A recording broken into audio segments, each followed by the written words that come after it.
Russian Federation has recently been attacked from all fronts, from the military front, of course, but especially through Ukrainian sabotage.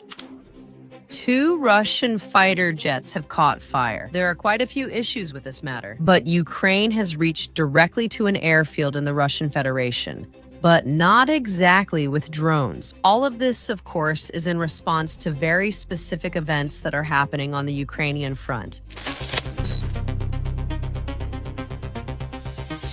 Ukraine, it seems, has attacked an airfield of the Russian Federation, carrying out an act of sabotage there. And not only that, what we're seeing is practically the public burning of 2 fighter jets of the Russian Federation. What happened has many caveats, and now we're going to analyze them in detail as well. And of course, we're also going to turn to the current situation on the battlefield, which is what precedes these events. Anyway, there you can see them burning. Right? That's the work of Ukrainian drones, which is even more serious if possible, especially when we talk about the media impact. Because that's exactly what the Kiev regime wants right now. I hope it's absolutely clear that first and foremost and ultimately it's the media impact. With the assassination of Lieutenant General, yes, and with these acts of sabotage. The Counterintelligence Service of the Ministry of Defense of Ukraine publishes images of another demonstrative example of the level of security at Russian military airfields. This, moreover, is written by a source that is sometimes quite critical of the Russian Federation. In the images, some unidentified people are moving freely around the Lipetsk airfield. 2, as indicated, and at the same time they climb into the cockpits of the planes and set fire to 1 or more fighter jets. According to the Counterintelligence Service of the Ministry of Defense of Ukraine, a Sukhoi 27 with the registration number 12 red and a Su-30 with the registration number 82 red were damaged. It's not possible to determine the level of damage caused to the planes, but based on the experience of similar fires in the past, the damage is insignificant. And as for the Su-27, it was decommissioned in 2014. That is, the images we're seeing on our screens are indeed very powerful in terms of media impact, but here's what we should understand. Also, Black Eagle officials highlighting it in a very accurate way. In real terms, that is, in terms of actual damage to the planes, it's really just smoke and setting them on fire. Well, it's not going to change much, especially if we take into account the fact that one of the planes, I repeat, in particular, the Su-27, hasn't been flying much since 2014 and was basically decommissioned. However, the level of protection at the airfield is such that the intruders not only managed to get in, which personally I find extremely serious, but they also had enough time to sit in the cockpit, try to set the planes on fire, and escape with their cameras, even filming the incidents in question.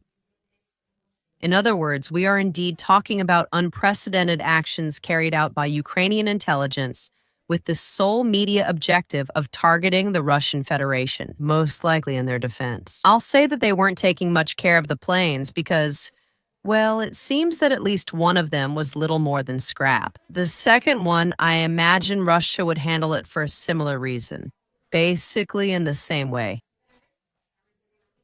But the media effects are also there.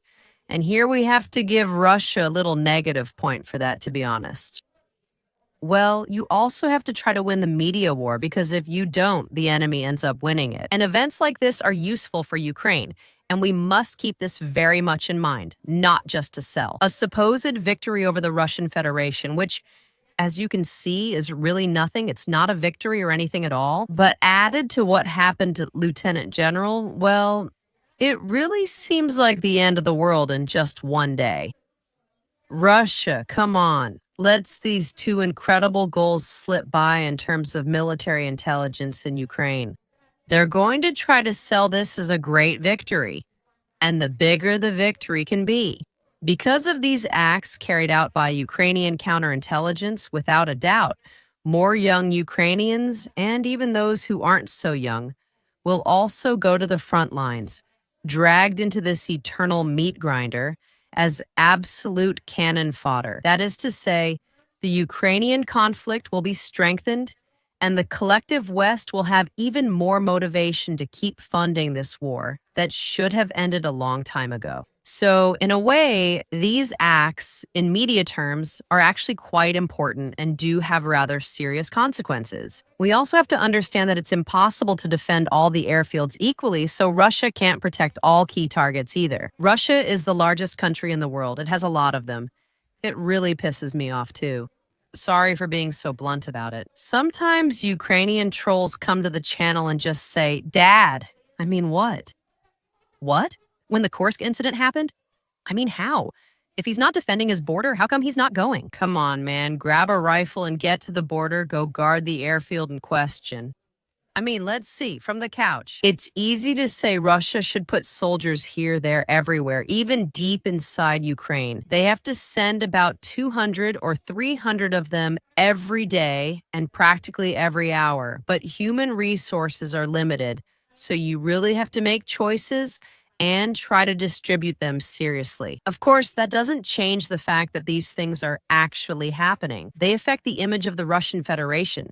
They affect how the population feels. But I also want to remind you to keep this in mind. And I'm saying this especially to those who consider themselves lovers of Russia, friends of the Russian Federation, and who have clearly taken the side of the Russian Federation. In this conflict, Russia indeed, on more than one occasion, will not just make mistakes, but will also commit acts that cannot be sufficiently defended. It can't just station a few dozen soldiers at every point.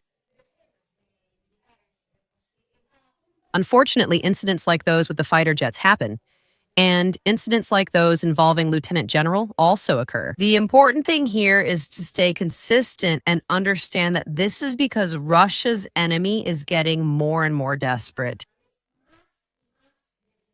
These are the last throes of a regime that I know for sure has lost, but hasn't lost absolutely everything. And this is where we're reaching the key points nowadays, which is why Ukraine is carrying out the actions we just saw at the beginning of this live stream. On one hand, we have Bauchansk, which has recently been liberated by the armed forces of the Russian Federation, and a new territorial acquisition, the Bauchansk region. Bauchansk, on the morning of December the 22nd, woke up with a new area, a new territory, which is the town of Vilcha. The Russian Federation hadn't even finished taking Bauchansk, and practically in just a few weeks, the events on the front over the last 2 days have already been changing. So today, the news came that in the very direction of Bauchansk, where we were recently announcing the capture of that locality, the units of the Russian Federation had completely liberated the settlement of Vilcha. It's a rather small village, mind you, but absolutely fundamental when it comes to approaching another point that you can actually see on the map. A little further south, and it's absolutely key, which is the locality of Belyaloyets, translated from Russian as Pozo Blanco, which is this one. Yes, indeed, quite a large village, from which, well, indeed, you can keep your fingers crossed and move further in the direction of Kharkov. I mean, Vilcha compared to Bauchansk, compared to Belyaloyets, seems unimportant. However, it is actually the gateway to Russia. They go deeper and deeper and actually take this very town of Belyaloyets, which is much bigger. And not only that, what happened in Vilcha is absolutely nothing if we look at the rest of what's happening right now on the battlefield. Because now Ukraine is burying its best men there in an absolutely methodical way, and we're going to see that in a moment. That is, it's not just about the Kharkov direction, it's about each and every direction on the front. Here, let there be no mistake whatsoever. Russia is advancing, and it's doing so steadily. And here we have the surprise of the last few weeks, the Zaporozhye direction, where practically no one expected such rapid advances from the Russian Federation. There is Humiliated, Right now, information is coming in that Russia controls a tremendous amount of territory within this locality. Apparently, the battle for Hulay is entering a decisive phase. Not long ago, just a live stream or two ago, really. Just over 24 hours ago, we were announcing here that Russia had more or less half of the town under control. Vostok, which is the body of the Russian Federation that's on this part of the front, is starting to surround the city from the northern flank, while the active pressure from the southeast continues. If everything goes according to plan, the only way out of the city for the armed forces of Ukraine will be a single street, which is Shevchenko Street. And it's also completely under the fire of the armed forces of the Russian Federation. And all of this is happening while the Ukrainian regime is still trying to make its last attempts in other towns on the front line. And here we have it in particular. There is actually even a video of an Abrams, the first of its kind in this area, that has just arrived at the Ukrainian front. And as soon as it arrived, it was immediately destroyed by the armed forces of the Russian Federation. There is the Abrams in question. This is toward Pakrovsk, now within Krasnoyarsk, Russia. But Ukraine, in an absolute madness that no one knows why, has taken control of the country in what seems like an eagerness. Absolutely. Well, I would say already crazy, unexpected, I don't know, desperate to the point of even finishing off their own men. Right now, they keep trying to make it look like Pakrovsk is still under Ukraine's control. If we analyze Zelensky's attempt to enter Pakrovsk, it's madness in military terms. With a small mechanized group, well, it's actually a pretty clear plan, and some even say that, given the current situation, it's quite ambitious. Russian drone operators destroyed the first Australian M1 Abrams tank near Pakrovsk. Here are the images with the map included. But, of course, that's not all. We also have the footage provided by the Russian Federation, or the so-called control images. The first Abrams of its kind that has been destroyed by the armed forces of the Russian Federation, in a section of the front from which Ukraine should have withdrawn a long time ago.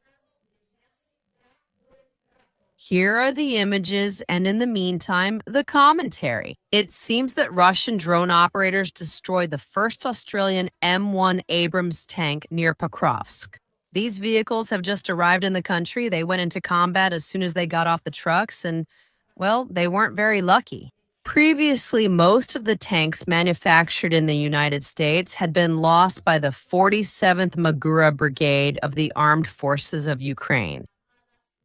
This is quite an interesting episode that shows that Syrskyi is slowly running out of intelligence setups.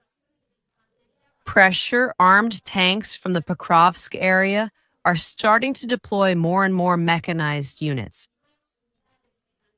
Of course, we can already see how it really ends. On the battlefield, they are deploying more and more forces, including mechanized assaults, with the reserves that were previously accumulated. It's a big question whether they're informing him about the survival timelines of the technology in this area. Another source from the Russian Federation also talks about the situation in Pakrovsk. From our forecast to Syrskyi's first attack with a mechanized group, not much time has really passed. Can we say that this was a successful attempt? Rather no than yes. We can say that there will be more attack attempts, so it's more no than yes. Now, Syrskyi needs to do his best to hold on as much as possible to Pakrovsk. And in this sense, there is a source that I find especially interesting, which actually writes the following. This is a situation in which Syrskyi could actually be credited with an even truly ambitious plan. Why does he say this? Well, essentially, this is a critical strategy. It wasn't so much about a raid or a one-off action, but rather an attempt to open a narrow corridor, with the intention of later bringing in infantry and widening the gap. This is a tactic that, indeed, we have seen a lot on the battlefield, used both by Russia and, especially, by the armed forces of Ukraine. Here in the special military operation, at some key points, It was something like our daily bread at a certain point. Essentially, this is a classic strategy, the source writes. The machinery opens a sector, creates a kind of window, and then the infantry has to go in, secure it, after which the sector expands. Fundamentally new. And I'll add this myself, nothing that those of us who were actually working in the area haven't seen before. Exactly the same thing that, in fact, Ukraine is trying to do on the Kupiansk front. Exactly the same thing that Zaporozhye is trying to do there. There, the scale of the forces and intensity of attempts are much lower. The difference is elsewhere. Under Pakrovsk, Syrskyi acts more cautiously and uses limited resources. This indicates that the direction is important to him, but it's not such a high priority that he would burn the last reserves there. See where and how the Russian defense responds, what sectors can be penetrated, and the attempt immediately runs into a failure in place, so these actions shouldn't be overestimated. It's not an offensive in the classic sense, but rather an attempt to test the viability of an old strategy under new conditions. With the saturation of drones and strict control of access points, so far practice shows that these mechanized incursions end before the long-awaited corridor appears. Ultimately, here I see more than just a strategy because I really think Syrskyi isn't stupid and tries to see, since he does act with limited resources. And here we must be, I think, steadfast with the truth and say things as they are. Yes, he's testing the waters. But I think that the operation to open a corridor in Pakrovsk amounts to military madness and therefore is more of a purely political operation. Are these Zelensky's orders? I'm absolutely sure about this. That's what my sources indicate. And this is what I've told you countless times through my private group, which is where you get this firsthand, up to the minute information. Well, in fact, hardly anyone knows about it except for those of us who are here, directly on the ground where things are happening. And even then, not everyone. Be that as it may, in my opinion, it's truly crazy to try to open Pakrovsk nowadays. But I understand that the Kiev regime simply isn't leaving any other options. And to top it all off, Ukraine has suffered a wound that's now going to start bleeding. And in what way?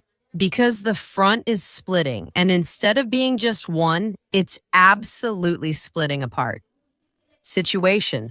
Advance of the Russian armed forces in the Sumy region, what is known so far. The war correspondent Alexander Koch reported that this weekend, Russian troops attacked a new sector of the front in the Sumy region. From the Krasnoyarutsky district in Belgorod, I don't always know how to switch from Spanish to Russian, Krasnoyarutsky in Belgorod, the Ministry of Defense confirmed activity in this sector, stating that the Ministry of Defense reported that the Russian armed forces in the Sumy region have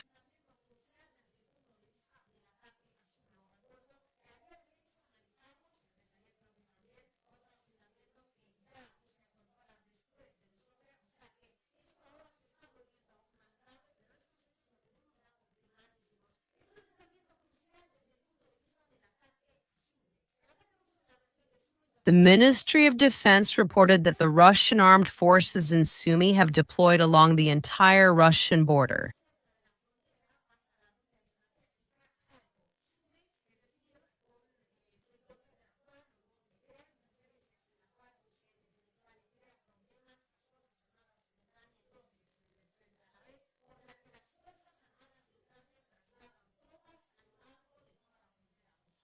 Forcing the command of the armed forces of Ukraine to move reserves to this sector of the front, that is, to the Sumy sector, is that the third objective? Not at all, not even close. The Ministry of Defense reported that the Russian armed forces have deployed in the Sumy region. This could cause problems for Ukraine in strategic sectors of the front.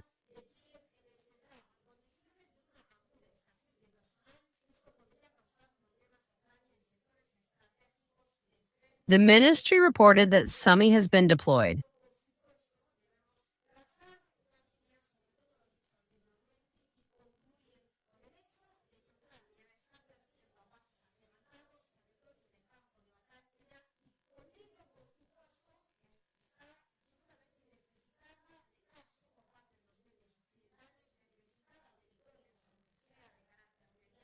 The Ministry of Defense reported that the Russian armed forces are in Sumy, the Ministry of Defense reported.